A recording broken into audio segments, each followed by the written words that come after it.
안녕하십니까. 국내 이슈를 통해 주식에 대한 투자 포인트를 찾아보는 크로스체크. 저는 오현진입니다. 오늘도 준비된 세 가지 기사 내용 살펴보도록 하겠습니다. 먼저 이데일리 기사입니다. 미중 무역 합의 관련된 내용인데요. 트럼프 대통령은 그 미중 합의에 대해서 데드라인이 없다라는 엄포를 하면서 미국과 국내 증시가 흔들렸었습니다. 하지만 이것을 협상용 엄포라고 시장은 생각하는 것으로 보이죠. 간밤에 미국 시장은 미중 무역 분쟁 합의가 또 임박했다라는 정반대의 기사가 나오면서 상승 반전에 성공을 했습니다. 현재 진행되고 있는 미중 협상 관련된 내용, 트럼프 발언을 중심으로 살펴보도록 하겠습니다. 두 번째 이데일리 기사입니다. 방만 경영을 더 이상 못 참겠다라고 소액주주들이 반란을 일으키고 있다라는 기사입니다. 기존에는 이제 주주권 행사에서 약간 좀 소외되어 있었던 것이 소액주주인데요. 최근에는 이제 연합을 이뤄서 경영에 참여하는 모습들 나타나고 있습니다. 어떤 의미인지 살펴보도록 하겠습니다. 마지막 한국경제 기사입니다. 해외 펀드 중에서 이 베트남 펀드의 수익률이 꼴찌를 기록하고 있다라고 합니다. 그래서 주가 지수가 단기간에 좀 급락했기 때문인데요. 마지막 이슈로 살펴보도록 하겠습니다. 기사 본문 보겠습니다. 이데일리 구면 국제면에 있는 기사입니다. 어떻게 보면 굉장히 또 자주 다뤄졌기 때문에 지겨울 수 있는 기사지만 현대 시장의 핵심적인 이슈이기 때문에 다뤄볼 수밖에 없는 것, 무역 분쟁 관련된 내용이라고 보시면 되겠습니다. 간밤에는 이제 이런 부분들 긍정적인 언급이 나오기도 했습니다만 그 이전까지만 해도 트럼프 대통령이 그 중국과의 합의를 선거 이후까지 기다리는 것이 나을 수 있다고 생각한다라는 언급을 했습니다. 이렇게 되면 내년 11월 미국 대선까지 합의가 이루어지지 않을 가능성도 있다라는 것을 시사한 것이니까 사실상은 상당한 폭탄 발언이었다라고 보시면 되겠습니다. 또 이를 통해서 주가가 흔들리는 것도 크게 신경 쓰지 않겠다라고 했습니다. 내가 주시하는 것은 증시가 아니라 이제 일자리라고 했죠. 그래서 증시보다 일자리에 대한 강조를 굉장히 크게 강조했다라고 보시면 될 것 같은데요. 이것은 과거의 통계에 기반한 언급이었다라고 봅니다. 그러니까 과거에 미국의 대통령이 그 재임한 기간 동안 증시가 좋은 흐름을 보였을 때는 연임에 실패하는 경우가 종종 있었는데 일자리 지표가 좋았을 때는 대부분 재선에 성공했다라는 겁니다. 그래서 이런 데이터를 트럼프 대통령이 가지고 있기 때문에 이 일자리 부분을 증시보다 강조한 게 아니냐 이렇게 판단하고 있고요. 추가적으로 그 중국과의 합의는 내가 원할 때만 가능할 것이다라고 했습니다. 결국 이것은 그 협상에 대한 주도권이 자신에게 있음을 강조한 것이다라고 보시면 될 것 같아요. 그러니까 중국의 그 전향적인 행동 변화를 촉구한 것으로 생각해 보시면 될 것 같습니다. 다만 이제 앞서 그 기사를 살펴본 대로 트럼프 대통령이 정말 내년 말까지 협상을 끌고 가는 것을 아무렇지 않게 생각하지는 않겠죠. 현재 시점에서 미중 무역 협상이 진전이 없다면 내년에 트럼프 대통령이 재선에 성공할 가능성은 매우 낮습니다. 그렇기 때문에 결국은 중국을 어떻게 보면 협상에서 조금 누르기 위한 그런 전략이었다라는 쪽에 힘이 실린다라고 보시면 될 것 같고요. 결국 현재 시점에서 가장 큰 관건은 15일에 예정되어 있는 1,560억 규모의 대중 추가 관세가 부과가 될지 여부입니다. 그러니까 지금부터 10일 정도가 나왔습니다. 그래서 어제 기사에 기반하자면은 이제 15일 전에 협의가 이루어질 가능성이 높다라고 보지만 아직 구체적인 내용이 나온 것은 없기 때문에 시장의 불안감은 커질 수도 있다라는 거죠. 그래서 이 부분을 정리한 내용을 보면은 그 15일 예정된 대중 관세가 연기된다거나 혹은 1단계 합의 날짜가 확정됐다거나 하는 소식 없이 이 데드라인이 임박한다면 시장은 점점 더 불안감을 가질 가능성이 높다라는 부분입니다. 때문에 이 변동성 지수를 잘 눈여겨보셔야 될 것 같아요. 그러니까 시장이 얼마나 불안정하게 생각하고 있냐, 현재 시장을 예상하고 있는 것이 이 빅스 지수이기 때문에 변동성 지수가 안정을 찾는지 여부를 먼저 체크하시는 게 중요하지 않을까 싶습니다.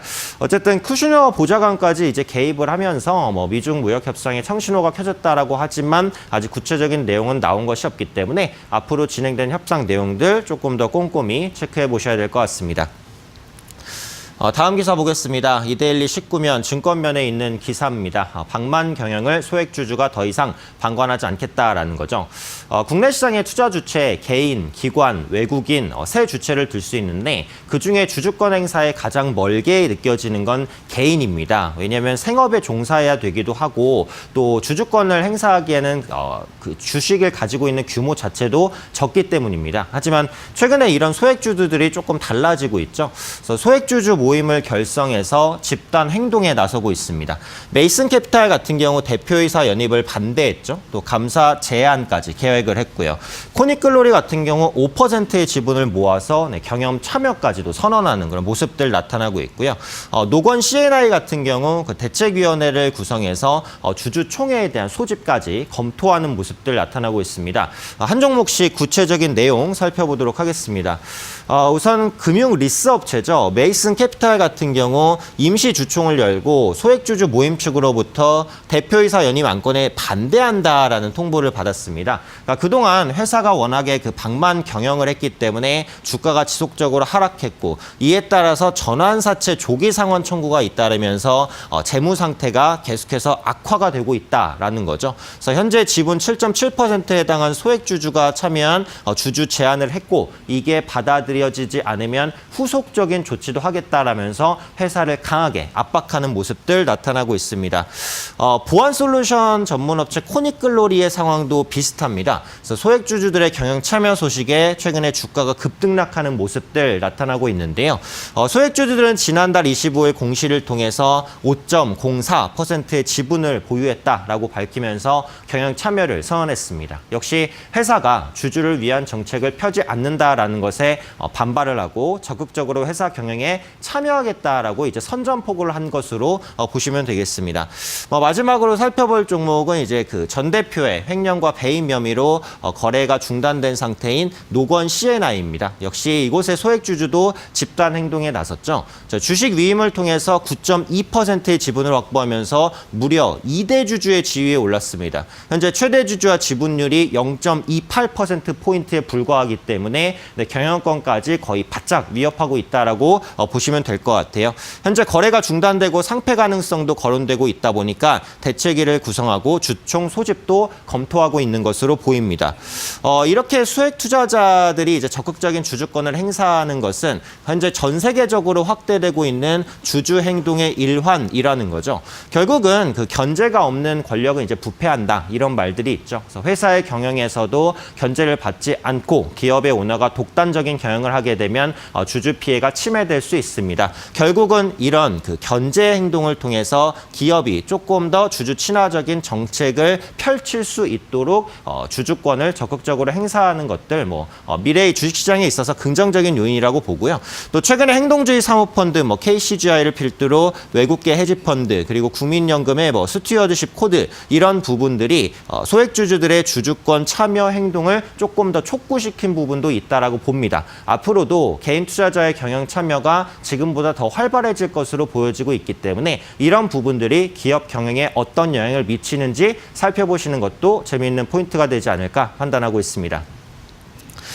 마지막 기사 내용 보겠습니다. 한국경제 22면 증권면에 있는 기사입니다. 해외 펀드 중에서 베트남 펀드는 한국 국민이 특히 이제 사랑하는 펀드 중에 하나인데요. 해외 수익률, 해외 펀드 중의 수익률은 꼴찌라는 그 약간 부정적인 내용의 기사 내용입니다. 우선은 그 베트남 지수 추이부터 보겠습니다. 그래서 11월 6일에 고점을 찍고 최근까지 좀 가파르게 하락을 했습니다. 그러니까 이러다 보니까 이제 자연스럽게 베트남 펀드의 수익률도 악화될 수밖에 없었죠. 그래서 연초에는 약 4.86%의 수익률을 보였지만 최근 1개월 전까지는 5% 마이너스 수익률로 전환이 됐고요. 베트남 펀드 설정액 순유출입도 보시면 연초 이후로는 800억 정도 순유입이지만 최근에는 돈이 빠져나가는 듯한 그런 모습들 나타나고 있습니다. 이런 흐름들이 나타나는 여러 가지 이유가 있는데요. 첫 번째는 외국인 투자자가 투자하기 어려운 환경에 있다라는 겁니다. 그래서 사회 질서 유지라든지 국민 건강 증진 등에 필요한 경우에는 이런 기업들에 대해선 외국인 지분율을 최고 이제 49%로 제한을 하고 있다라는 거죠. 그래서 투자 가능 종목 자체가 상당히 제한돼 있기 때문에 외국인이 살 수 있는 종목엔 외국인 프리미엄이 붙는다라는 겁니다. 그러면 이런 프리미엄을 지불하고서라도 베트남 증시를 사야 되는데 그렇기에는 조금 부담이 된다라는 내용이죠.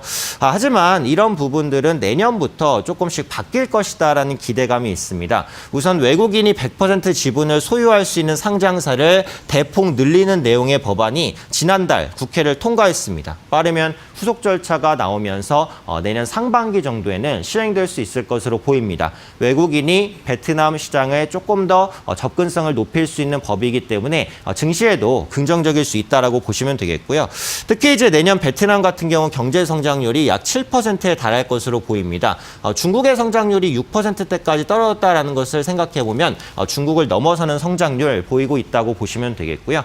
기업의 영업이익도 매년 8에서 10% 정도씩 견조한 성장세를 보여주고 있습니다. 경기라든지 기업 실적 꾸준하게 반등하는 모습 나타나고 있기 때문에 이에 대한 기대감도 반영되고 있다라고 보시면 될 것 같고요. 또 올해 들어서 제조업 구매관리자 지수죠. PMI가 50 이상에서 꾸준하게 움직이는 모습들 나타나고 있습니다.